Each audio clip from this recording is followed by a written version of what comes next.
अस्सलामुअलैकुम दोस्तों, कैसे हैं आप लोग। उम्मीद करता हूं खैरियत से होंगे, मजे से होंगे। आप सभी का स्वागत है, इस्तकबाल है और खैर मकदम है मेरे चैनल पे CT ट्रैवल 23 में। मैं आज बात करना चाहता हूं कि मैं ओला उबर में आने से पहले क्या काम करता था, उसके बाद ओला उबर में क्यों आया, आने के बाद सबसे पहले मैं कौन सी गाड़ी चलाया, रेंट पे चलाया या लोन पे गाड़ी लेकर चलाया या अपनी चलाया या दूसरे की, क्या किया मैं ओला उबर में आने के बाद सबसे पहले। ऐसे बहुत सारे लोगों का कमेंट आ रहा है, तो मैं सोचा आज इस पे मैं वीडियो बना देता हूँ। और दूसरी बात यह है कि कमर्शियल गाड़ियाँ जो लोग चलाते हैं टेम्पो, उसमें और इसमें क्या फर्क है, क्योंकि कमर्शियल गाड़ी से मेरा एक रिलेशन रहा है, इसीलिए मैं उस पे थोड़ी सी बात करना चाहूंगा, क्योंकि मैं उसमें काम कर चुका हूँ। और मैं एक बात क्लियर कर देता हूँ कि ये वीडियो देखने के बाद आप लोग ये मत कहना कि ओला उबर में बहुत सारे लोग आ जाएंगे तुम्हारी वीडियो देखने के बाद। तो भाई मैं वीडियो स्टार्ट कर रहा हूँ। जो लोग मेरे बारे में जानना चाहते हैं प्लीज आप लोग वही लोग वीडियो देखना। तो मैं अपनी वीडियो स्टार्ट कर रहा हूँ। देखो, जब मैं 2014 में एक छोटा सा काम स्टार्ट किया था सीखने के लिए,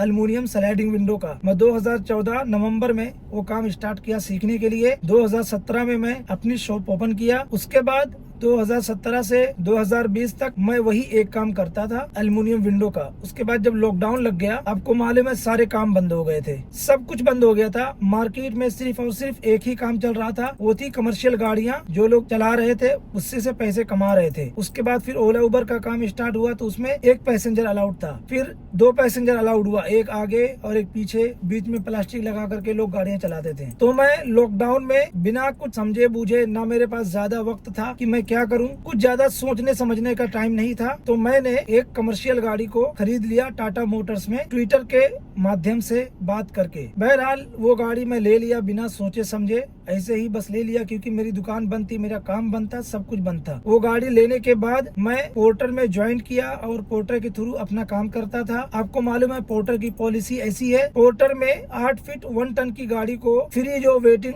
टाइम होता है वो 90 मिनट होता है, यानी 1.5 घंटा होता है, लोडिंग और अनलोडिंग मिला करके। तो भाइयों, उस लाइन में प्रॉब्लम क्या होती थी, क्योंकि देखो मैं सबसे पहले बता दूं 100% वो गाड़ी ले करके मैं पोर्टर में ही गाड़ी चलाता था, अदरवाइज मैं गाड़ी नहीं चलाता था, या किसी जान पहचान वाले का फोन आ गया तो चला जाता था। और मेरी जो गाड़ी थी वो टाटा इंट्रा V10 AC वाला मॉडल था। 2020 में अक्टूबर में मैंने वो गाड़ी लिया था। वो गाड़ी को चलाने में इतनी ज्यादा मैं प्रॉब्लम फेस करता था कि मैं आपको क्या बताऊं, फिर भी मैं वो काम कर रहा था। प्रॉब्लम क्या क्या थी थोड़ा सा आपको बता देता हूँ। जैसे अगर कोई बुकिंग आती है, उसमें आप कंपनी में गाड़ी लेकर के जाते हो, तो वहाँ पे लोडिंग करने के टाइम जहाँ से माल लोड करना है, वहाँ पे अगर कोई गाड़ी पहले से लगी हुई है, तो आप वो गाड़ी जब तक लोड नहीं हो जाएगी, आप अपनी गाड़ी वहाँ लगा नहीं सकते। वो गाड़ी लोड हो रही हो या अनलोड हो रही हो, उसके बाद ही आपको आपकी गाड़ी लगेगी वहाँ पे। एक दिक्कत ये। दूसरी ये कि अगर आप गाड़ी पहुँच गए और वहाँ पे लोडिंग करने की जगह भी खाली है, तो जो लोडिंग करने वाले आदमी है उनका होना जरूरी है। तीसरी बात ये है कि अगर लंच टाइम है तभी भी आप लोड नहीं कर सकते, बुकिंग आ जाएगी लेकिन लोड नहीं कर सकते आप। तो ऐसे बहुत सारे रीजन होते थे पिकअप लोकेशन पे।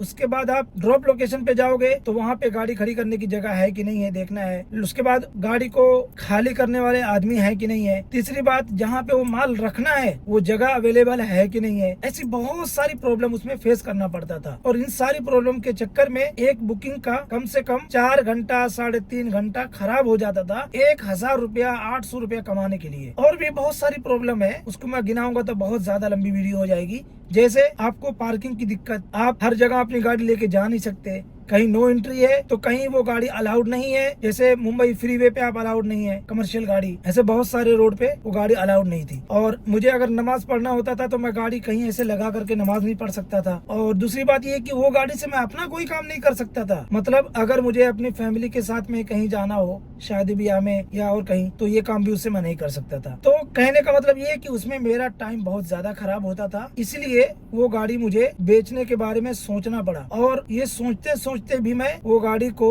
लगभग 2.5 साल तक चलाया। उसके बाद मेरे दिमाग में आया कि अब ये गाड़ी मुझे बेचना चाहिए, क्योंकि मेरा टाइम बहुत ज्यादा खराब हो रहा है। और आपको बता दूं वो गाड़ी मैंने लोन पे लिया था, 4 साल का लोन था, लेकिन मैंने 2.5 साल में क्लियर कर दिया और 2.5 साल के बाद उसको बेचने का सोचा तो 6 महीने के अंदर अंदर मैंने वो गाड़ी को सेल कर दिया। और सेल करने से पहले ये मैंने सोचना स्टार्ट कर दिया कि अब मुझे क्या करना है, कौन सी गाड़ी लेना है, क्या करना है। तो 6 महीने तक सोच विचार करते करते मेरे दिमाग में आया कि मैं एक कार ले लेता हूँ ओला उबर में चलाने के लिए। उसके बाद दूसरा सवाल आया कि अब गाड़ी कौन सी लूँ ओला उबर में चलाने के लिए। तो बहुत सारे लोग सजेशन दे रहे थे कि वैगनार ले लो, उसमें बहुत ज्यादा बुकिंग आती है। कुछ लोग बोले डिजायर ले लो। तो जब बहुत सारे खोजबीन करने के बाद मुझे समझ में आया कि औरा गाड़ी भी एक होती है, वो भी ओला उबर में चलती है और उस सेडान में आती है। तो अब ये हो गया कि चलो वो गाड़ी लेना है, तो अब वो गाड़ी का फीचर्स क्या है, उसके रीसेल वैल्यू क्या है, उसकी अच्छाई और बुराई क्या है, इस पे मैं सोचना समझना स्टार्ट कर दिया। तो बहुत सारी रिसर्च करने के बाद, बहुत सारे लोगों से बात करने के बाद, गाड़ी देखने के बाद, गाड़ी चलाने के बाद, गाड़ी चलाने वालों से बात करने के बाद मैं इस नतीजे पे पहुंचा कि मुझे औरा गाड़ी लेना है। और ये गाड़ी मैं क्यों लिया हूँ ये आपको सब पता है, मैं पहले बता चुका हूँ कि इसकी वारंटी ज्यादा मिलती है, इसमें बूट स्पेस ज्यादा है, इसकी सीएनजी का जो बाटला है वो बड़ा है और इसके अंदर सब कुछ कंपनी फिटेड मिलता है, ये सब आपको पता है। बहरहाल ये गाड़ी लेने के बाद इसकी कमाई में और उसकी कमाई में मैं थोड़ा सा अंतर आपको बता देता हूँ। देखो ये गाड़ी जब लिया मैं, तो इससे मैं 24 घंटे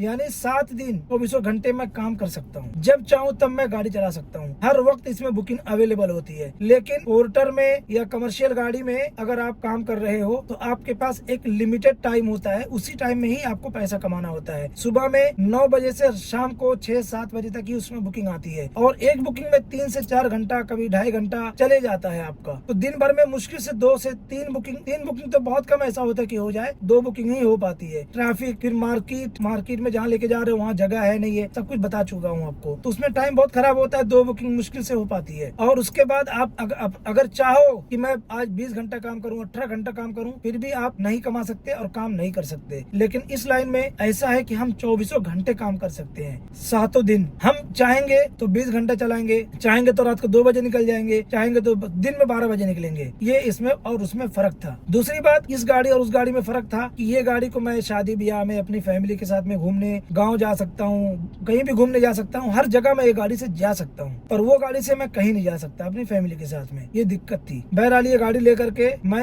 ये गाड़ी लिया मैं 2023 में नवंबर के महीने में, और ये गाड़ी मुझे मिली थी 8,60,000 में। और ये गाड़ी मैं कैश में लिया था। कैश का मतलब ये है कि हार्ड कैश आप 2 लाख से ज्यादा नहीं दे सकते, आपको पता है। 2 लाख से ऊपर का जो अमाउंट होता है वो आपको ऑनलाइन पेमेंट करना होता है। तो मैं वैसे ही पेमेंट करके लिया और मुझे कोई प्रॉब्लम नहीं है। और कैश में भी गाड़ी लिया तो इसका मतलब ये नहीं कि मेरे पास पूरे पैसे थे, मेरे पास सिर्फ 5.5 लाख रुपए थे, बाकी मैं कर्ज लेकर के गाड़ी लिया हूँ, पर लोन पे गाड़ी नहीं लिया मैं। लेकिन एक चीज और बता दूं कि जो मेरा स्लाइडिंग का काम पहले से चल रहा था 2014 से, वो काम आज भी जारी है और आज भी मैं कर रहा हूँ। मैं ओला उबर के भरोसे नहीं जीता हूँ भाई, मेरे पास और भी हुनर है और भी काम है। मैं बिल्डिंग का भी काम लेता हूँ, स्लाइडिंग विंडो का, और दुकान का अपने काम आता है वो भी करता हूँ, ये भी करता हूँ। तो इसीलिए मैं आज ये वीडियो बनाया ताकि आप लोगों को सारी जानकारी दे दूं। ये गाड़ी मैं बहुत सोच समझ और विचार करने के बाद लिया हूँ। अगर आप लोग भी गाड़ी ले रहे हैं तो आप लोग भी पहले सोच समझ लो, और गाड़ी ही का बिजनेस क्यों, और दूसरा भी बिजनेस आप कर सकते हैं। अगर आपके पास पैसे हैं, 10-15 लाख रुपए आपके पास इन्वेस्ट करने का पैसा है, तो आप ओला उबर में ही क्यों आना चाहोगे। आप दूसरा बिजनेस भी कर सकते हो, इससे ज्यादा पैसा वहाँ कमा सकते हो, आपके पास ऑप्शन है। और मैं आपको बता दूं कि मैं भी इस बिजनेस में ज्यादा दिन रहने वाला नहीं हूँ। अगर मेरे पास दूसरी कोई अपॉर्चुनिटी आती है, कोई दूसरा बिजनेस मुझे स्टार्ट करना होगा, तो मैं कर सकता हूँ और करूंगा भी।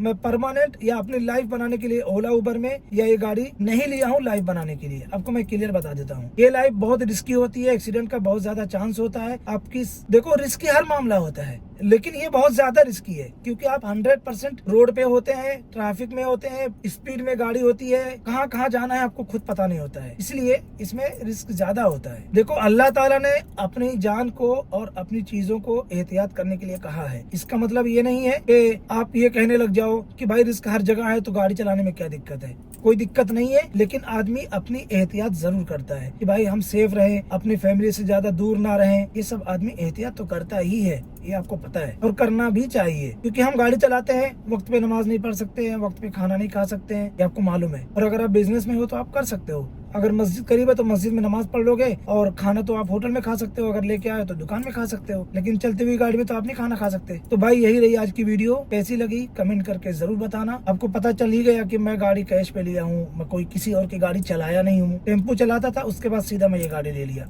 ये सारे सवालों का आपको जवाब दे दिया हूँ मैं। तो मैं मिलता हूँ भाई आपसे अगली वीडियो में। अपना ख्याल रखें, अपना वक्त बर्बाद ना करें। कोई भी बिजनेस करने से पहले 100 बार सोचें, उसके बारे में उसका फ्यूचर देख लीजिए, और उसमें नुकसान और नफा क्या होगा उसके बारे में सोच लीजिए। उसके बाद अपना पैसा इन्वेस्ट करें। और गाड़ियों पे तो इन्वेस्ट करने से पहले ज्यादा से ज्यादा सोचना चाहिए। बिजनेस में एक बार आप जो इन्वेस्ट करोगे वो बना रहेगा, लेकिन गाड़ी में इन्वेस्ट करोगे तो आपका पैसा तुरंत के तुरंत लाखों रुपया माइनस हो जाता है, रेट गिर जाता है गाड़ी का, आपको मालूम है। मैं मिलता हूँ आपसे अगली वीडियो में। अस्सलाम वालेकुम।